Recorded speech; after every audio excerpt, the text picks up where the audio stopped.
ማርያም ማኬባ ማማ አፍሪቃ አዳላው መደብ ኮማንደር አብርሃም ዚያዳ በማማ አፍሪቃ ዝብል ቅጽል ያትፈለጥ ደቡብ አፍሪቃዊት ድምጻዊት ዛንሲ ማርያም ማኬባ በርባዕተ መጋቢት 1932 ድማ ኣብ ጥቓ ዓባይ ከተማ ጆሃንስበርግ ተወሊዳ እቲ ዝበዝሐ ናይ ቁልዕነታ እዋን ድማ ኣብ ሶፊያ ታውን ትበሃል ቦታ ይሕሊፋቶም እዛ ደራሲት ግጥመን ሕደማን ተዋሳኢትን ድምጻዊትን ዝኾነ ስነ ጥበበኛ ካብ ህፃንነታ ግዳይ ዓሌታዊ ስርዓት አፓርታይድ ኮይና ንእሽቶን ከላ ወላዲታ ዘይሕጋዊ መስተ ክትሸጢ ተረኺብኪ ብዝብል ምስምስ ስለስተሓየረት ማኬባ ጓል 6 ወርሒ ኣብ ዝነበረትሉ ምስ ቤት ማእሰርቲ ተላልያም ወላዲኣ ጓል 6 ዓመት ኣብ ዝነበረትሉ ስለዝሞተ ኣዲኣ በኸርተ ስለዘዕበየታ ኣብ ወላዲታ ፍሉይ ክብርን ፍቕርን ከም ዝነበራውን ይዕለለላ ኣደ ቅዲ ሙዚቃ ኣፍሮ ፖፕ እናተባህለት እትጽዋዕ ህብብቲ ድምጻዊት ማርያም ማኬባ በሰንኪ ስርዓት አፓርታይድ ዝበዝሐ ዕድሚያ ካብ ተፈትዋ ሃገር ተሰጊጋ ኣብ ስደት ከተሕልፎ ተፈሪዳ እዛ ድምጻዊት ኣብ ህይወታ ልዕሊ 32 ኣልቡም ኣሕቲማያ ብተወሳኺ ካልኦት 19 ኣልቡማት ድማ ምስ ካልኦት ጉኑን ስም ዝነበሮም ድምጻውያን ብሓባር ብምዃን ዘርጊሐም ብፍላይ ኣብ 1965 ምስ ሓደ ፍሉጥ ኣሜሪካዊ ድምጻዊ ኮይና ዝዘርግሐታ ኣልቡም ብኣሜሪካውያን ልዑል ተቐባልነትን ጠለብን ንኽትረክብ ኣኽኢልዋ እዩ ብፍላይ በታ ስዒባ An Evening with Makeba Belafonte ትብል ደርፋ ነቲ ሓይሊ ጻዕርን ወጋን ዝሓትት ግራሚ ኣዋርድ ንሽልማት በቂዓ መብዛሕትኡ ደርፍታት ማርያም ማኬባ በቋንቋ ሃገራ ሆሳን ዙሉን ዘዘመቶ ኮይኑ በቋንቋ እንግሊዝን ኣህጉራዊ ተፈላጥነት ዝረኸበ ሓያሎ ደርፍታት ሓዲማያ ትሕዝቶ ደርፍታታ ነቲ ኣብ ግዜ ንእስነታ ንደቡብ አፍሪቃ ዝገዝእ ዝነበረ ፈላላይ ስርዓት አፓርታይድ ዝነቀፍ ዝቃወም ንደቡብ አፍሪቃውያን ድማ ንናጽነቶም ከቃለስ ዘባራትዕን ዝጉስጉስን በመንባሩ ማማ አፍሪቃ ብዝብል ሳጓ ክትጽዋዕ ጀመረት ማርያም ማኬባ ካብ ንኡስ ዕድሚኣ ኣብ ቤት ትምህርቲ እናተማሃረትን ከላ ክትዝምር ጀሚራ ኣብታ ተፍቅራን ዝዓበየትላ ሶፊያ ዝተባህለት ቦታ ምስ ከምኣ ቆልዑ ኣባል መዝሙርታ ቤት ትምህርቲ ብምዃን ኣብ ዝተፈላለዩ በዓላት ኣጋጣሚታት ምዕጻው ቤት ትምህርትን ጥዑማት መዛሙር ኣስሚዓያ እዛ በህዝባ ክትፍተው ዝጀመረት ቆልዓ ካብ ሽዑ ንድሓር እምበኣር ስምዒትን ሕማምን ሙዚቃ ኣብ ደማ ከኣቱ ዝኽኣለም ደርፊ ኣብ ልባ ዝሓደረ ማኬባ ናጎበዘት ኣብ ዝኸደትሉ ካብ ትምህርቲ ዝያዳ ናብ ደርፊ ክትጸቅጥን ክትዝምብልን ተራእየት ጓል 14 ዓመትን ከላኻ ኣብ ውድድር ደርፊ ተሳቲፋ ምስተሸለመት ብኡንብኡ ምስ ማንሃታን ብራዘርስ ዝተባህለ ጉጅለ ሙዚቃ ተጸንበረት ነፈልማ እዋን ድማ ስማ ምስላ ተወቂጡ ኣብ ፖስተራት ተዘርግሐም ንሳ ኣብ 1954 ናይ ፈለማ ኣልቡማ ከተሕትም ከላ ቀሊል ዘይኮነ ኣታውያ ረኺባ ነዊሕ ከይጸንሐት ሓያሎ ደርፍታት ናብ ህዝቢ ምዘርግሐትካ ማዕረማዕሪኡ ህቡብነታ ሰማይ ተሰቕለ ናብ ህዝቢ ክሰርጽ ሓሳብ ዘይጸንሐ ድምጽ ማኬባ ኣብ መወዳእታ 1950ታት ኣብ ደቡብ አፍሪቃ ሓንቲ ካብ ሱምያት ስነ-ጥበበኛታት ሃገር ክትከውን በቕዓት ኣብዚ እዋን እዚ ኣብ ደርፊ ጥራይ ዘይኮነ ኣብ ዕዮ ፊልም እውን ክትዋሳእ ጀመረት ከም ውጽኢቱ ድማ ኣብ መወዳእታ 1959 ኬምባክ አፍሪቃ ኣብ ዘርእስታ ዶክሜንታሪ ፊልም ተዋስአት እዛ ፊልም ኣብ ደቡብ አፍሪቃ ጥራይ ዘይኮነ ኣብ መላእ ኤውሮጳን ኣሜሪካን ተፈትወት ኣብታ ብልዑል ውሕልነት ዝተዓየየት ፊልም ኣብ ዓውዲ ተዋስኦ ልዑል በቕዓት ከም ዘለዋውን ዘመስክረትላ ነበራት ዝነበራ ስምን ዝናን ድማ መመሊሱ ገነና ብምኡዝ ደርፍታታ ጥራይ ዝፈትዋ ደገፍታ ኣብ ስክሪን ገጻ ክሪኡ ናብ ሲኔማታትን ኣዳራሻትን ወሓዙ ተፈታዊ አፍሪቃዊ ገጽ እትውንን ማርያም ማኬባ ኣሳእላ ኣፍቆዶ መናድቕ ተለጠፈ ጸለምቲ ደቡብ አፍሪቃውያን ድማ ንደርፍታታ ከም መዝሙር ከጽንዕዎ ጀመሩ ማኬባ በህዝቢ እናተፈትወት ክትመጽን ከላ በንጻሩ ንደቡብ አፍሪቃ ዝገዝእ ዝነበረ ስርዓት አፓርታይድ ከም ቀንዲ ጸላኢት ክትምታ ጀመራ ኣብ መወዳእታውን ካብ ገዛእ ሃገራ ብምስጓግ መሰል ዜግነታ ክሓኮ ተራእየ እታ ኣብ ሓጺር እዋን ስማ ሰማይ ዝዓርግ ዝነበረ ድምጻዊት ካብ ተፍቅሮ ህዝቢ ተፈልያ ናብ ስደት ኣምርሐት ኣብ 1960 ናብ ሃገራት ክትኣቱ ብዘቕረበት ትሕቶ ድማ ብመንግስቲ ደቡብ ኣፍሪቃ ኣላዓዓሊት ጎነጽ ይኽበመባል ንፖስተራታት ሰሪዙ ከልከላም ኣብ ስደት ኣብ ዝነበረትሉ እዋን ከዓ ህቡብነታ ክዝሕልን ክወድቕን እዩ ዝብል ግምት ብዙሓት ነበረም እንተኾነ ወላ እኳ ካብ ህዝባ ትፈለ ፍቕሪ ስርሓ ህዝባን ሃገራን ግን መመሊሱ ደኣገም ፈለም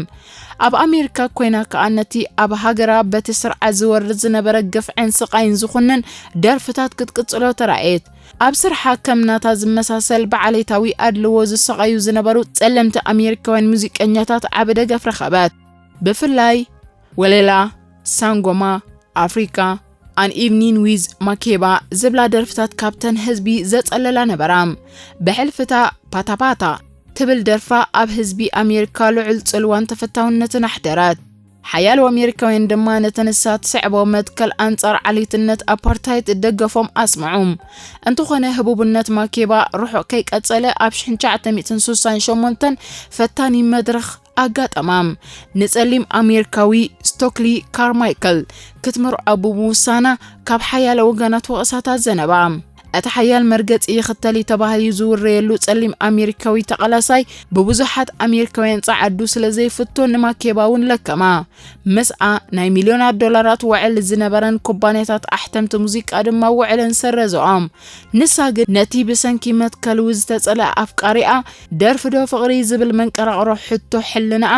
ኣብ ልዕሊኡ ሕሉፍ ፍቕርን ክብርን ስለዝነበራ ህቡብነታ ክትስወኣሉ ተራእየት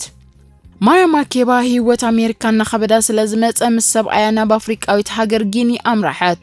ድሕሪ ሒደት መዓልታት እቲ ዓብ ዋጋ ዝኸፈለትሉ ፍቕራዊ ህይወታ እኳ እንተተበተነ ብመንግስቲ ጊኒ ግን ዓብ ክብሪ ተዋሂብዋ ንነዊሕ ዓመታት ተቐመጠት ኣብ ኣሜሪካን ደቡብ ኣፍሪቃን ጸቕጢ ዝመልኦ ህይወት ትመርሕ ዝነበረት እዛ ስነ ጥበበኛ ኣብ ጊኒ ብተዛማዲ ሰላም ዝመልኦ ህይወት ነበራም ብዝነበራ ጽልዋን ህቡብነትን ድማ ነታ ሃገር ወኪላ ኣብ ሓፈሻዊ ባይቶ ውድብ ሕብራት ሃገራት ክልተ ግዜ መደረስ ሚዓያም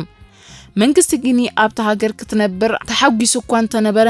ንነብሳ ግን ከም ስነ ጥበበኛ ደኣምበር ከም ፖለቲከኛ ትጥምታ ብዘይ መንባራ ስራሕታ ንመቐጻል ናብ ቤልጅየም ተጓዒዛም ኣብ ሓያሎ ሃገራት ኤውሮጳ እናዞረት ድማ ናይ ናጽነት ደርፍታት ኣብ መድረኽ ደይባ መቓልሓ ኣስመዐት ኣብ 1988 ምስ ጄምስ ሆል ዝተባህለ ጸሓፊ ኮይና ንታሪኽ ህይወታ እተዘንቱ ማይ ስቶሪ ዘርእስታ መጽሓፍ ኣሕተመት ካብ ህዝቢ እውን ልዑል ጠለብ ረኸበት ኣብ 1990 ስርዓት ኣፓርታይድ ካብ ውሽጥን ደገን ተሪር ተቃውሞ ስለዝገጠሞ ነቲ ንነዊሕ ዓመታት ሓይርዎ ዝጸንሐ ኔልሰን ማንዴላ ክፈትሖ ተገደደ ማንዴላ ካብ ማእሰርቲ ምስ ወፀ ንማርያ ማኬባ ናብ ሃገራ ብቕልጡፍ ክትመለስ ጻውዒት ተቕረበላ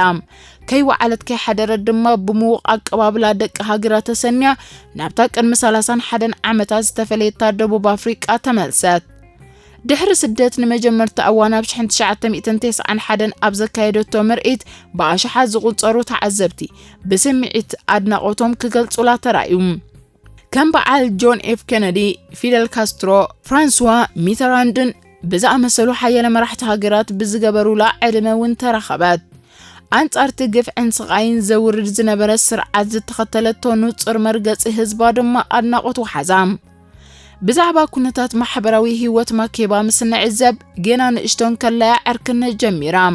ምስ ናይ ቤት ትምህርቲ ኣፍቃሪኣ ጄምስ ኩቤይ ተመሪዓ ድማ ሓደ ቆልዓ ወሊዳም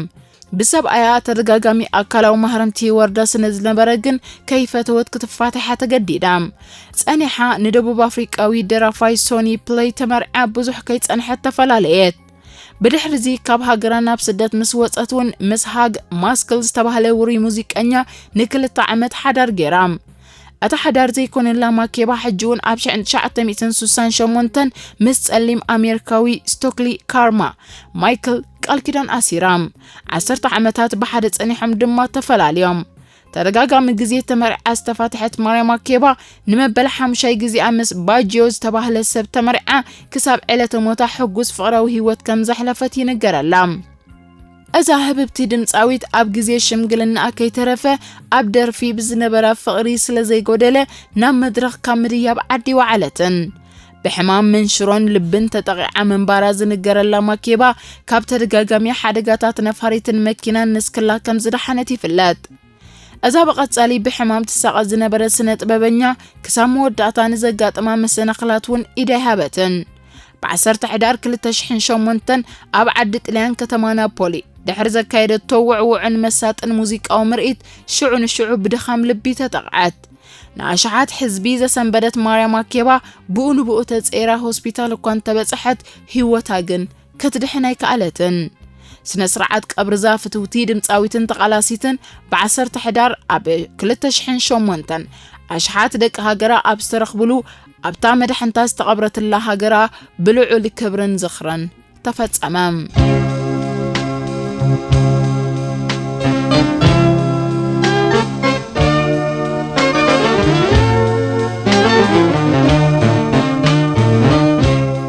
أجد استعلتات ماريا